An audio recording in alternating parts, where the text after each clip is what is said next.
Hello and welcome everyone to episode 50 of DigiTales. My name is Faizan, Syed, founder and CEO of East River. And today I have someone very interesting to talk about something extremely hot that is happening in the world around us. NFTs. Shayan Vohra is here. He's a Web3 consultant. He is a member at The Collective, which is a Web3 distribution platform that is related to metaverse news. And he's going to talk to us all about NFTs, a little bit about blockchain, maybe a little bit about crypto. But he's going to tell us why these bored apes have got everyone going crazy. What's up, Shayan? How are you? It's my pleasure to be here, Faizan. Thank you for having me. And yeah, you're not wrong about this being the hot topic. These days, it seems like everyone wants to know what an NFT is. They either love it or they hate it. There's no in between. I think people don't understand what it is. I mean, you're talking about pictures of animals, mutants, of apes. You're talking about things that can be screenshotted and shared with people. What is the big deal? I Can you walk Well, us through what is this NFT business and why anyone should care? yeah, well, you see, to get into the gist of it, let me start off with a little bit of a history lesson. So when the internet started, it was called Web 1. It was Web 1, which is during the first era of the internet. Through the 1980s to the early 2000s, internet was built on open protocols by a group of developers, and it was completely decentralized. So Web 1 was just read. All you could do was get on it and read. Then came along Web 2 with Facebook, Amazon, Google, Apple. Now, what happened here was you could read and write, but the internet was being governed by this small group of companies, and it was completely centralized and siloed. So what this brought about was Web3, which is using blockchain technology. Now, what is blockchain? That is an entirely big conversation, but to get into the simple terms of what a blockchain is a layer of transactions recorded in a ledger. So what that means is, for example, X pays Y $50, Y pays B $80. Now these transactions are recorded in a block. Now this block is a bunch Where of is this ones and block? zeros. Where is the block? The block is recorded on chain, like the Ethereum blockchain. So what happens is essentially this block is on the internet, but because this block has to be mined by these people who are verifying these transactions, every transaction has to be verified, which is why these miners sit and verify every transaction. Now, because they're And that's verifying when these you get the free transactions, Bitcoin amounts if you're doing the mining yes, and so people who that's set up how mining miners are rigs rewarded. to do the mining and so on, right? Exactly. So these people are verifying these transactions.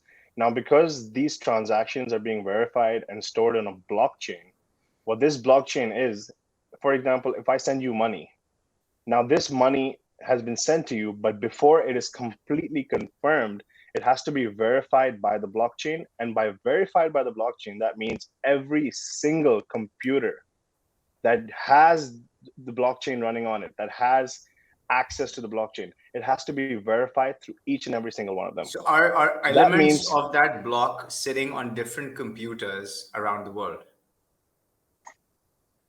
Is that what it yes, is? exactly. That's exactly what it is. And so you're In saying simple that terms, you've it is, basically taken a ledger transaction, a transaction between you and me. If I'm sending you $50, what you're saying is instead of recording it in, let's say, a manual book, let's say you did this 100 years ago, or instead of yeah, recording it in a banking transaction, you are now recording this in multiple computers around the world. millions, millions. And those computers are verifying that I am me and you are you, and this transaction between me and you took place. Yes. But well, the me and you part is different because the transactions are, of course, anonymous. So when I send it to your wallet address, Okay, your so I wallet am address Mr. will be X shown. and you are Mr. Y. Yes, So that exactly. means I'm Which is not, also, no one will know my identity, no one will know your identity, and you and I can trade millions of dollars, even though we don't have it, without without anyone finding out. absolutely. But with the case of the blockchain, it is public. Anyone can go to, for example, there's a website for the Ethereum blockchain called Etherscan, where you can browse transactions. Right. Of course, all you'll be able to see are random wallet numbers. But if you do a deep enough dive, you you can see, for example, that, oh, 5 years ago, this specific wallet had money deposited from this Binance account. So now you go to that Binance account and you can see whose name is it under. That's the only way you can figure it Why out. do we need to know all of these things? Who cares who's transferring money, where, when, and how? I mean, I don't spend my day doing that. Do you? Like, Well, why would anyone care? anyone would care because you see, there also one of the use cases for blockchain tech and cryptocurrency is criminal activity, which is one of the things people you try to use to debunk this tech. But then this argument that we just discussed comes up that it's all public. If you look deep enough, you can find illicit activity.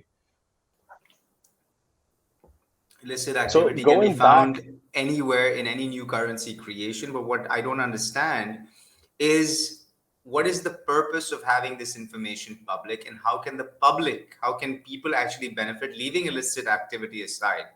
How can people truly benefit from the blockchain? And then to the next question is, where does this whole NFT thing kick into this? right? So to explain how people benefit from the blockchain, you have to get into why decentralization matters. So let's get into that. Like I said, during the first era of the internet was built on a certain level of protocol. That means it was governed by a community of people. It was Right. everyone working towards everyone's best interest. Then the second era came along of Google, and everyone went central. And Right. now that's why you have people talking about an ice cream with their friends and then seeing an ad for the same ice cream later. I actually know a person who found out who got ads for pregnancy tests and children's clothes because their wife Googled their symptoms. So it's a scary concept, your data being accessed by all these corporations. And a lot of people actually are seeing But how that's this going away next year. can have, 2023, the interest-based targeting is going to yes, disappear, right? So, I mean, that solves that problem. Why do we it's need the going to blockchain? disappear. Exactly, which just brings to the concept of decentralization. Now, the good news is billions of people gain access to amazing technologies in Web 2, where the blockchain technology doesn't exist. But the bad news is it limits innovation. How? It becomes harder for creators and other groups to grow their internet presence without worrying about centralized platforms. For example, Facebook, Instagram can ban your account whenever they want. We've seen these examples on the Palestinian-Israel conflict when Palestinian voices are being censored. It's a Mhm. big use case. So this, and it stifles innovation. So one large response to centralization is, oh, impose government regulation. Like you just said, it's going away. But this response assumes that the internet is similar to post communication networks like phone, radio, TV. But hardware-based networks of the past are very fundamentally different than what the internet is supposed to be. It's a software-based network. So once hardware-based networks are built, they're impossible to re-architect. But software-based networks like the internet can be re-architected through entrepreneurial innovations, talented developers, market forces, and that's what the internet is. It's the ultimate software-based network. It consists of a relatively simple core layer connecting billions of fully programmable computers. And software is also known as it's simply the encoding of human thought. Computers connected to the internet by large, free to run, whatever software their owners use, whatever can be dreamt up. These set the right incentives. They can propagate across the internet, and internet architecture is where technical creativity shines. We saw that with Web 1. We saw that with, especially, the greatest example I can give you is Wikipedia versus Encarta. I don't know if you Mhm. remember Encarta, and I don't know I if the remember audience those. knows Encarta. The Encarta, yeah, encyclopedias. Encarta was a very centralized. Yeah, It was a exactly. It one-sided was very information centralized. encyclopedia, and you'd have to buy into these, and you'd have to basically buy into what one company or one person or group of people thought were facts. Versus what Wikipedia did Exactly. is decentralized facts and said, "Hey, come on and share your facts with us. If they're true, other people will agree. If they're not true, then other people will disagree, and there'll be sort of." And then there were different levels of writers within Exactly. It Wikipedia and was so on. it was built. So Wikipedia is and versus Encarta is the perfect example of why decentralization is, because everyone is working towards a common goal. Right. And even though at first Encarta was more accurate, it had a better UI, but it shut down in 2009, and now Wikipedia is still the largest reference website in the entire world. Because it's decentralized and it's Decentralization run is by often people. yes, like Abraham Lincoln said, as much as I hate the guy, uh, the people, for the people, by the people, right? So this is why decentralization is a commonly misunderstood concept. For example, it's said that the reason crypto networks advocate and favor decentralization is to resist government censorship. You being a marketer yourself, you would agree with this, that centralized platforms follow a very predictable lifestyle. When they start out, they do everything they can to recruit users, third party complements like developers, businesses, media organizations. They do this to make their services look more valuable by platforms and, with systems with multi-sided networks. And as these platforms that follow the centralized approach to do everything that they can to recruit new users, and I'm sure you're familiar with the adoption S curve. It's something all tech firms follow, showing how their It's relationship with the basically the consumer grows. same concept as the law of diminishing returns in economics. Exactly. And it's the same So concept as what you'll see with like a TikTok being sort of number one around the world, because right now they're trying to recruit users. So they're keeping their engagement rates high by showing everyone everything without monetization, versus Facebook, which at this point is only focused on monetization, does not show anyone exactly, anything unless they pay, or unless you're sitting in a Facebook group. And the group exactly, concept is the decentralization concept at play, because technically you're creating a group and saying, you guys run it. hmm exactly. So this is actually the perfect example. Facebook started off years ago. TikTok is just starting off. So TikTok is doing everything they can to recruit users. Facebook is done with that. So this is the perfect example for a centralized network. When they hit the top of the S curve, their relationship with their network participants or their users goes from positive sum to zero sum.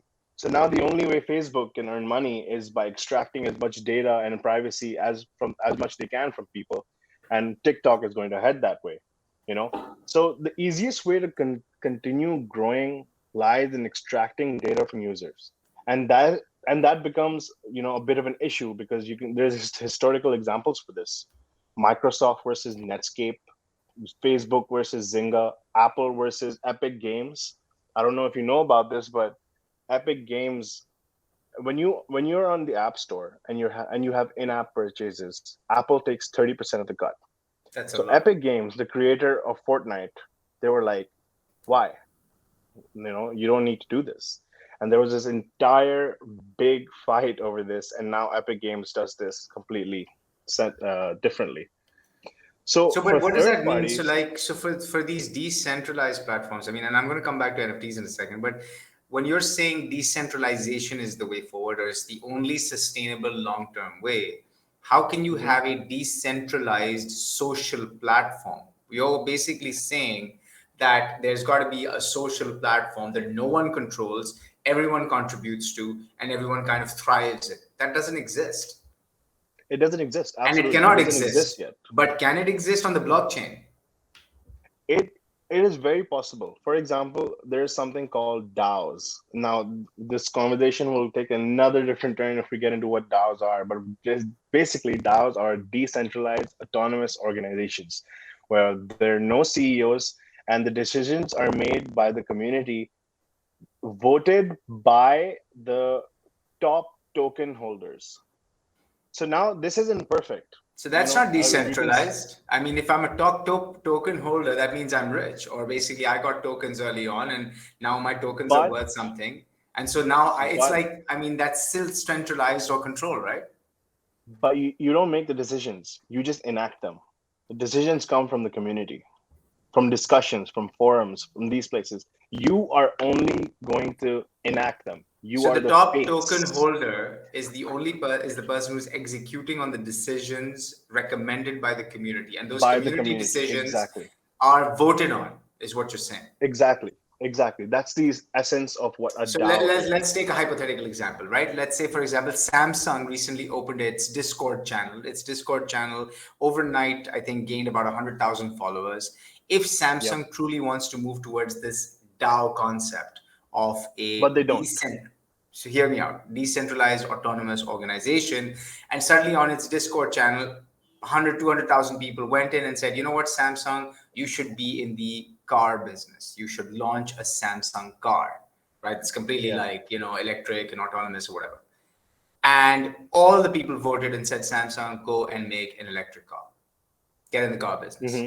So you're Hmm. saying that that decision would then be enacted by people who own tokens of Samsung in the greatest quantity, and those individuals who, by the way, are completely anonymous, are supposed to enact their Hmm. decisions. That part I didn't understand. See, you're completely correct on that, which is why DAOs right now, decentralized organizations, are where NFTs were in 2017. We forget that this concept and this blockchain tech is still so new.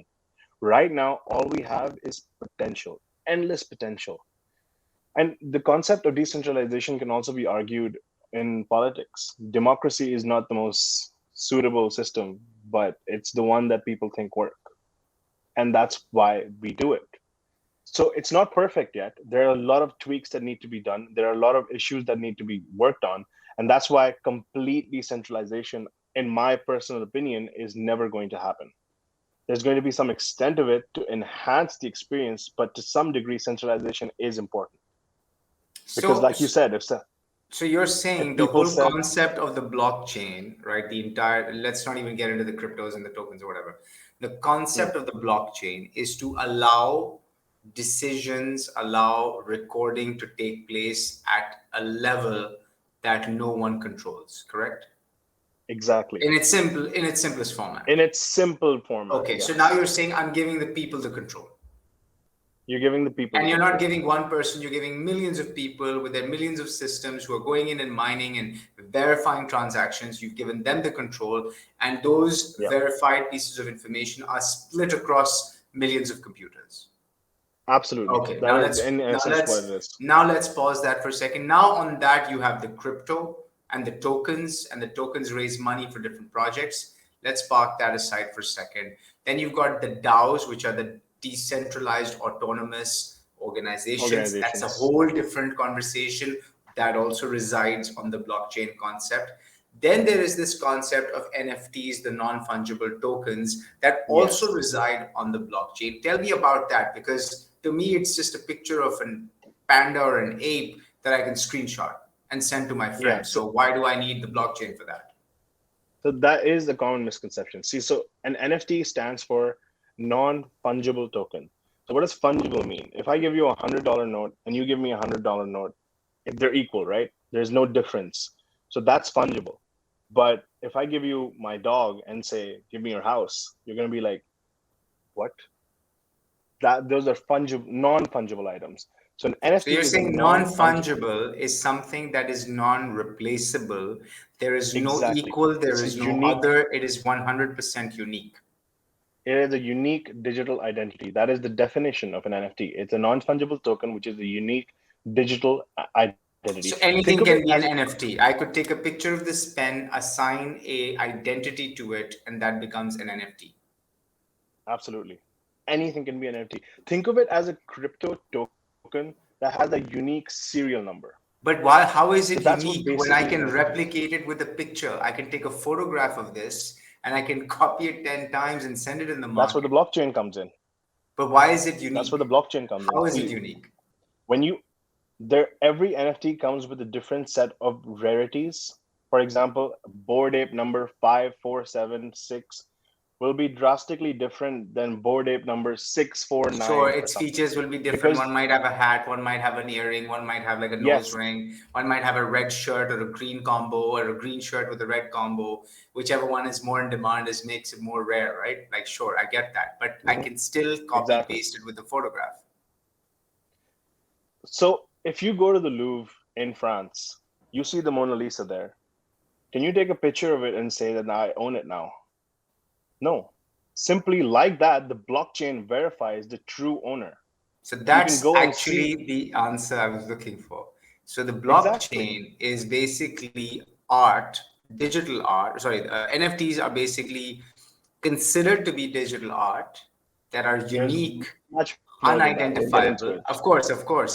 But just for the basics, it's basically Of course. to begin with, it's, let's say, digital art that is unique, that can be identified and ascribed to a certain person and generates a market value based on its demand. Obviously, supply is one, right? Because it's unique. Yeah, of course. And so Of course. it's like taking a picture of the Mona Lisa versus the real Mona Lisa. It's like having a real Rolex that costs $10,000 and having a fake Rolex, which is an A grade Rolex made at the same factory, Absolutely. but it's fake, but it still costs $400. They Spot on. look the same, Spot they on. act the same, whatever, but one's a fake. Then there's like a fake Yeah, AirPods and real AirPods. The fake ones are $40, the real absolutely. ones are 150. So that's Yeah. your concept, right? Yeah, exactly. So like you could screenshot any NFT you want, but that still won't mean that, for example, an NFT, like you said, it's art. There's art theory applies to it. The collector's mindset applies to it. Why do people buy art? You know, people buy art because of art theory, because it speaks to them, because they feel like they get a better resale value out of that. And that's why you have the world's biggest artists selling their artwork as NFTs right now. I'm sure you've heard of Beeple. He sold one art for $69 million. Why would anyone buy that? People aren't spending this much money. Nike, Adidas aren't spending billions to get into Web3 and NFTs for no reason. It's because these artworks can be verified. And that's why people buy them. The collector's mindset applies here very perfectly. But NFTs go a step beyond that.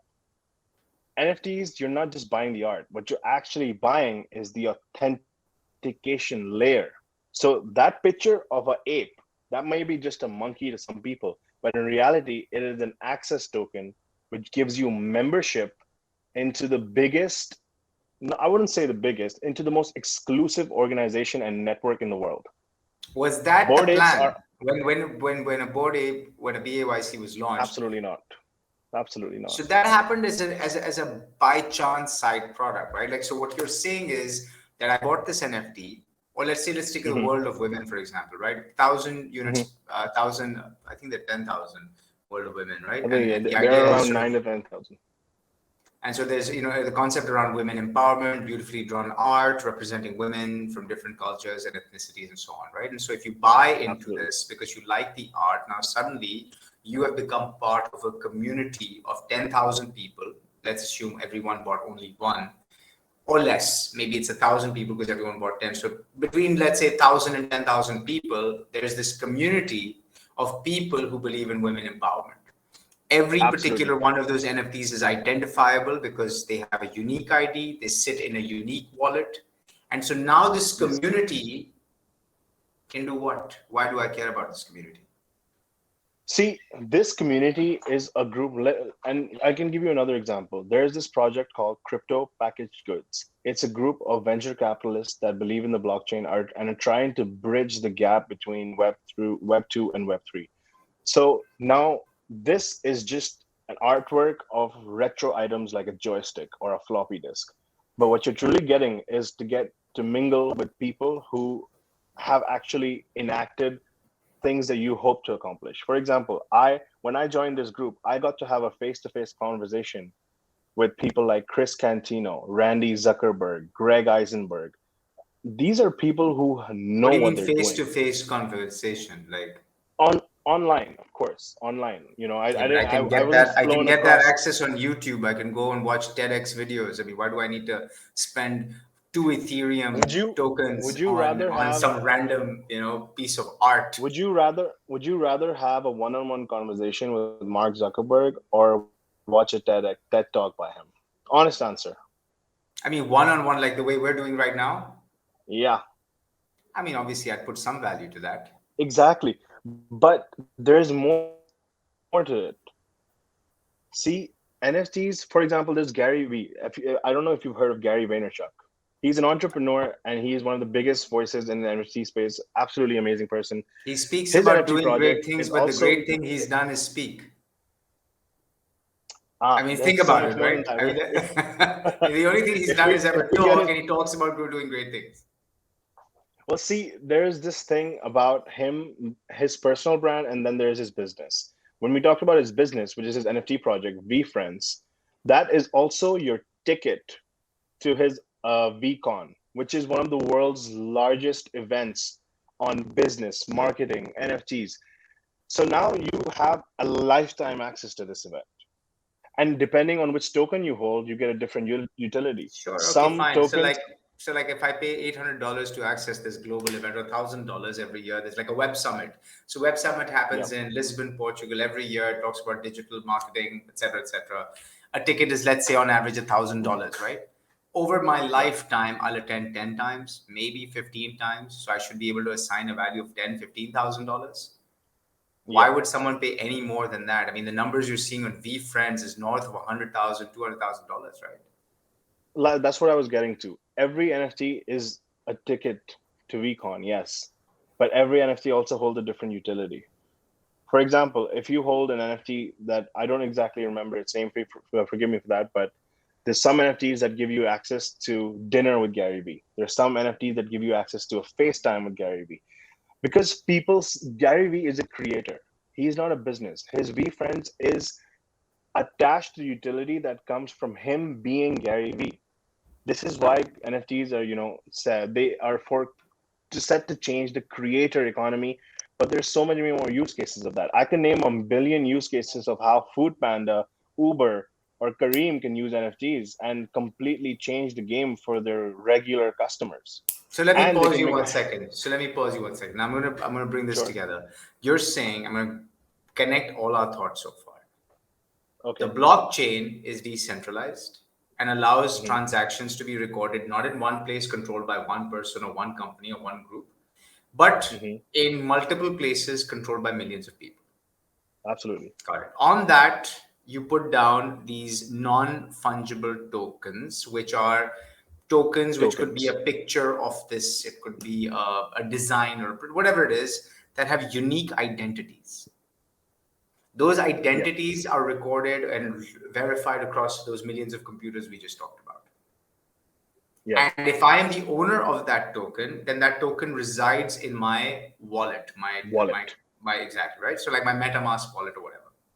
Yes. Now, as an owner of that token, whether it is a BAYC or a mutant or or World of Women or whatever it is, right? I am now part of a community of people who own that token. So it's like being part. If you own a Ferrari, it's like being part of the Ferrari club.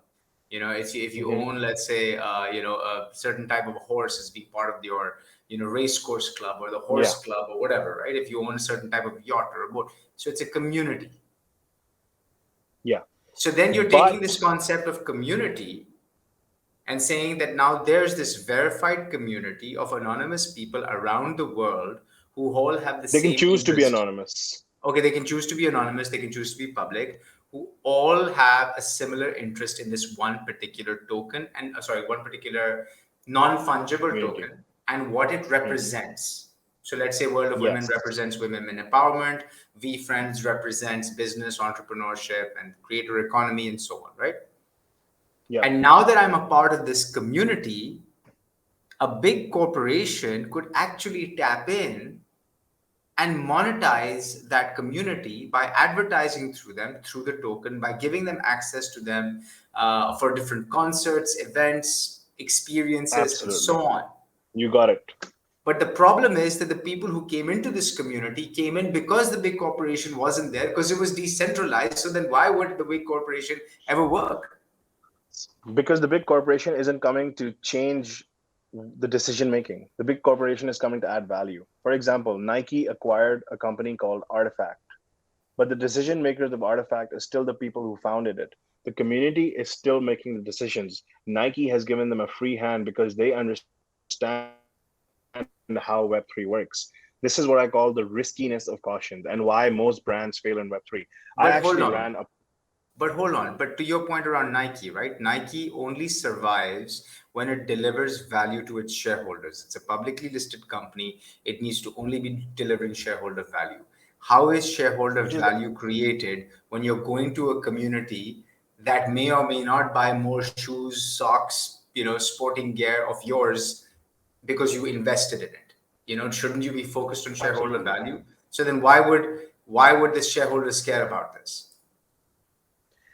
See, because at the end of the day, people buy into NFTs for one reason and one reason only. Number one, especially these days, it's money. But during the early days and because of the blue chips, people buy it, as you said, because they share similar values. Like World of Women is for women empowerment.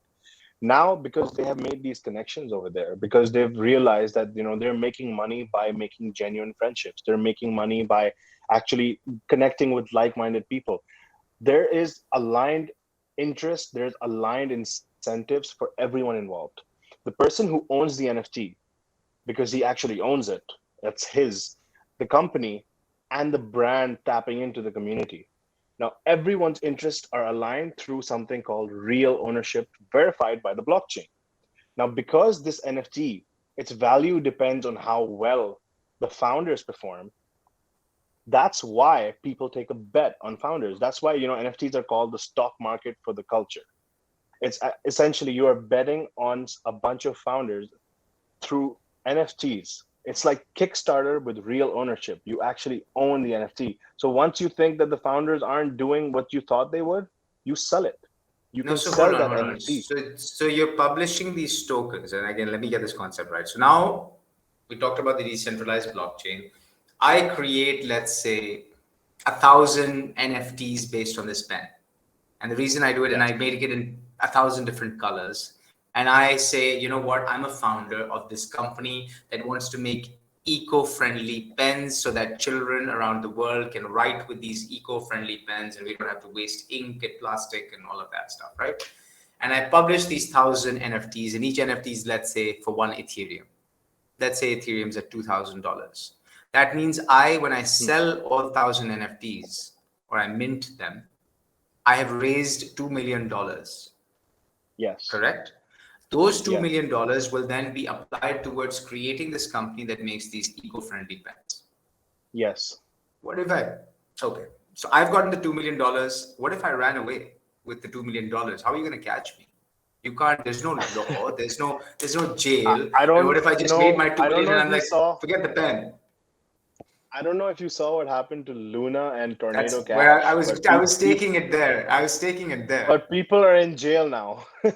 People are in jail now. See, the blockchain, as anonymous you can be, everything is public. You can only run so far. You will So not then be you're able to saying run. it's not anonymous. So it's not anonymous. It's it's anonymous to an extent.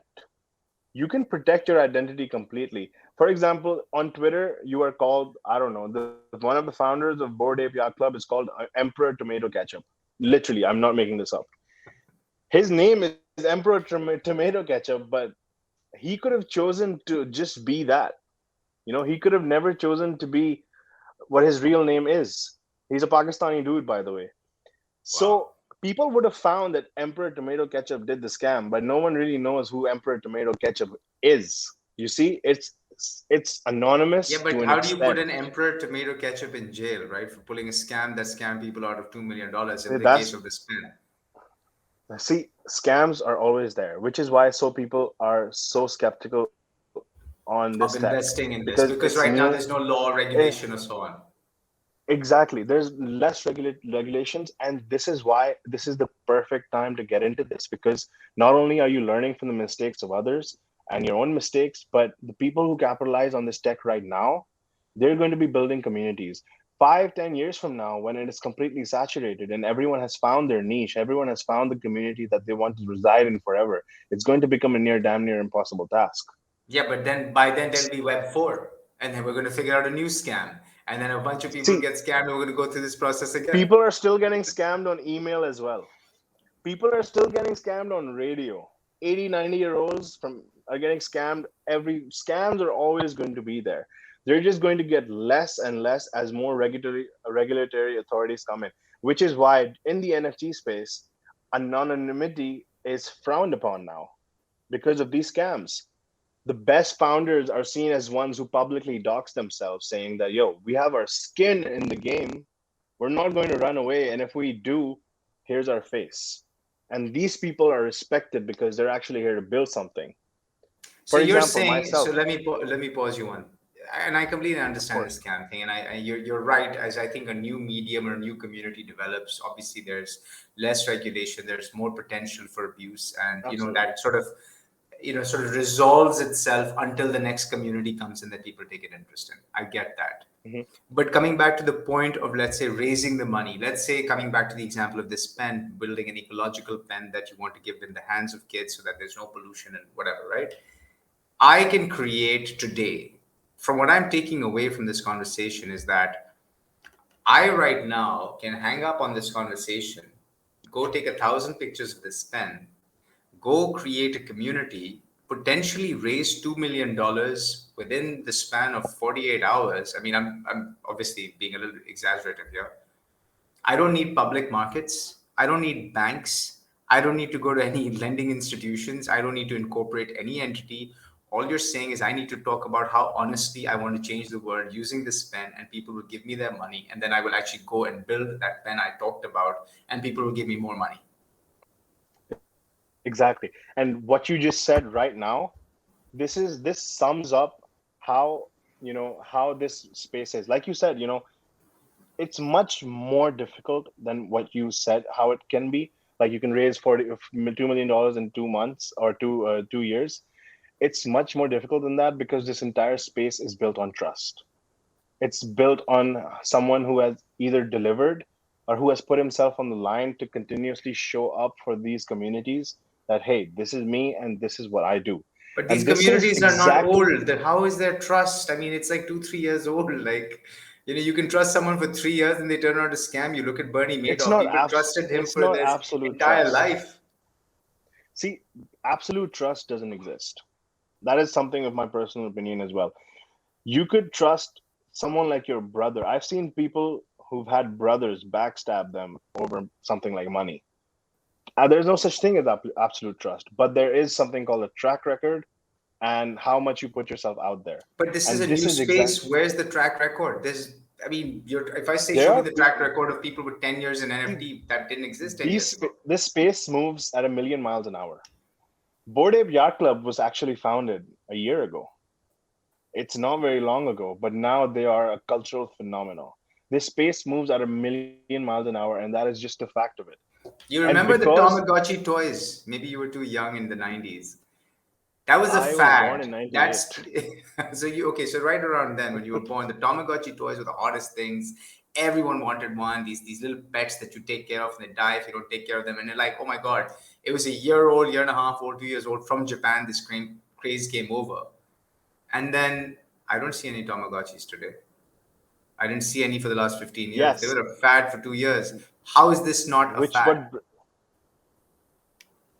which is what brings me. The tech isn't the fad, but most of the brands are. Most of the brands that exist now, calling themselves NFT projects, they're gonna fade away. I'm almost 100% certain about it.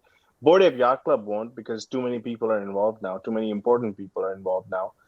But 90% of NFT projects will fail. And because of this entire thing that we just discussed right now, the trust factor, the track record, how open you are, how honest you are, this is exactly why corporations and celebrities, they fail miserably at NFTs.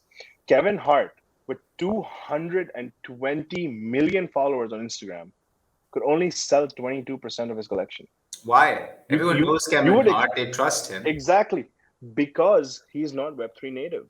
He knows nothing about it. See, Web3, and this is from my own personal experience as well. Great advertising is all about fear, discomfort, and foolishness. It's about making choices that make your stomach twist. And I spent the last year or so interviewing, and because I hold an NFT from Crypto Package Goods, I have, access to these people. I spent the last 2 years interviewing brand strategists, creative technologists, CMOs, people I believe to be actual brilliant minds in Web 2. And the conclusion was like 2 out of 30 of them probably understand what Web3 is truly about. The most common and fundamental misconception is that your interactions with your users or your consumers are still viewed as transactions. This is why brands and celebrities fail in Web3. And because they fail so miserably, the Web3, which is actually a niche of investors, they don't trust them. I recently ran a poll in a community of 10,000 people. The poll was, a multinational company just announced an NFT project. They say that they will not partner with an existing Web3 creator or brand, but they do say that they have a track record and the relevant experience to build a business. I asked people if they would invest in this or not, and 87% of 10,000 respondents said that they would simply ignore it. That is exactly what happened to Kevin Hart. And this is why we come back. The fundamental misconception is that in Web3, and this already happened in Web2, in Web3, you cannot view your interaction with your consumers as transactions. It's brands that recognize their opportunity to build more deeper connections, to actually have profound relationship with their communities. I know a founder named Roberto Nixon who knows hundreds of people's names by heart, and these people ride or die for him. If his project went to zero, they would still stick with him. If he released another project saying, I'm sorry that one failed, they would still buy it. Because why? Because they have a relationship with him. So transparency, especially transparency, humanism, social responsibility, these are the currencies of Web3, and they cannot be bought, which is why you see Kevin Hart, Chris Brown, Pepsi, Budweiser, all these brands miserably failing at Web3 So you're because they don't telling get it. me, so you're telling me what I'm taking away from this Yes. is if I believe in something, if I believe in a project, and that project could be anything, right? If I want to create an online marketplace to sell raccoons, for example, Yeah. or if I believe that I can actually create the first outdoor restaurant on the moon, and I want to go Hmm. and fund this, obviously no bank's going to fund this, no VC is going to No. fund this, no one is. But But but if a I, group of degenerates on the internet exactly, will. but a group of people who Exactly. believe in my mission, and I have to be authentic Yes. about my mission. Whether my mission may is reasonable or not is besides the point. But there's got to be, like, for Authenticity. example, there's a group of people who believe in UFOs, right? In Hmm. life in other planets. And so if someone said, I want to fund the purchase or the construction of a UFO, they'll find 10,000 like-minded people. And as long as that Exactly. person shows that they're genuine and serious, and they'll build this device to fly off into outer space if it works, and if they don't come back, they don't come back, 10,000 people will actually give them their money to fund it and try it. Absolutely. And that is This what is this why Web3 space is about. exactly. And because there's shared ownership, like people who invest in it get actual ownership of an NFT, Yes, their interests are aligned. So if the person who's building it and charging people, his success is directly proportional to the person who's investing in him. So it's a self-marketing flywheel, and customer acquisition costs basically go to zero. That's why you have so many people using Bitcoin and Ethereum and loving it daily. When Bitcoin and Ethereum, they don't even have organizations, let alone marketing budgets. That's the essence of it. It's amazing, finding like-minded communities, and it's amazing. building projects and access tokens and giving people shared ownership into what you're building, so that it's self-marketing. I think Everyone's if success more depends on each people other. if more people explained it the way you just did in the last 10 seconds, I think less people would be afraid of what it represents, of the scamming nature, of its new nature, whatever. And I Yeah. think this is It, what there there's this is the challenge in this space, is that not enough average Joes understand what it means to be a yeah, part of this community. I have to cut us short. We're a little bit out of time. Shayan, I no think worries. our conversation needs to go into a part two, so maybe you and I can do a Oh, second part of this and I don't maybe continue mind. this chat and take it a little Absolutely. bit into the crypto side. Yeah. Thank you everyone for tuning in. This was Absolutely. episode Absolutely. I would 50. love to. Thank And you. Shayan was very, very gracious enough to talk to us about NFTs. And I think we're going to do a second episode with him because I think there's a lot to talk about here. So stay tuned for this. Thank you. All right. Thank you. Good stuff, yeah.